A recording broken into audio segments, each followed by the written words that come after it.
Hey everybody, welcome back. James here again with you, and today I want to give you an update on the Element Helix scope that I reviewed about 9 months ago or so and gave you my thoughts about it. And I feel like I owe my subscribers, my true subscribers, an honest update. So with that said, let me get into it. So number one, let me make this very clear that Matt Dubber knows I am very experienced with air guns. This was stated early on in the pinned comment of my initial Element Helix video. The reason I'm bringing this up is that people think or assume that I do not know what I'm doing or talking about and bend my words, even though my shooting speaks for itself. And the only other shooter that I truly believe that can keep up with me and we would be neck and neck is Ricky Montilla Hoia with my Air Venturi Avenger 22 and his FX Maverick 22. And I believe that we come to agreements with that because he is a great shooter. As I have been watching him and commenting on his post and he's been replying to me, real shooters recognize real shooters, first off. Number two, the scope I had was replaced, but before I shipped it to Element, I tested it myself at 50 yards with my collimator setup. 20 clicks in each direction is 3.6 inches for a 1/10 mil per click scope. And there was nothing wrong with it. It tracked perfect. Number three, the replacement scope that I received still needed an additional MOA rail or adjustable rings on my Air Venturi Avenger 22. Let me state this again. I don't have to use that on any other scope besides scopes like the Element, even at trying to zero at 25 yards. And Matt Dubber followed up and said, even the manual states that it may require a 20 MOA rail.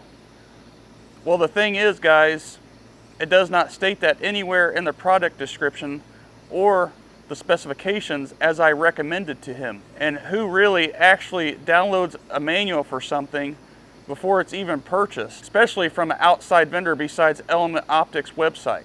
Number four, the scope worked fine on firearms. No questions there, especially as many have commented that. Also, as many have commented, they had to use adjustable rings or an additional MOA rail for it to work on their air gun. And many also have commented and said that they had to use an additional rail or scope rings for it to work on the Air Venturi. Number five, I asked for a full update on the return scope, and Shane can verify this in email, but I never received it. And this was over 7 months ago. So either there was nothing wrong with the scope or there was. We'll never know.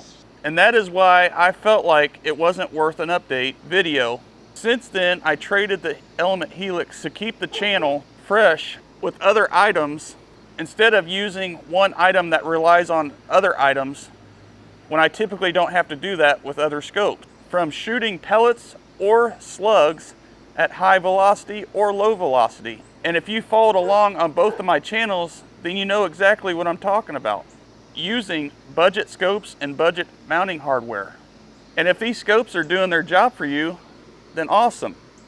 I still get asked about this scope to this day in comments because of the video I made. And you know, it is what it is. It just, it can't be done. It can't be zeroed like that with that gun. And everybody knows in my recent testing that the barrel point's higher than the scope rail. So the scope cannot accommodate for the pellets or slugs unless they're going a really high velocity to come in the scope adjustment range. So thanks again for watching. Hope to see you on the next one.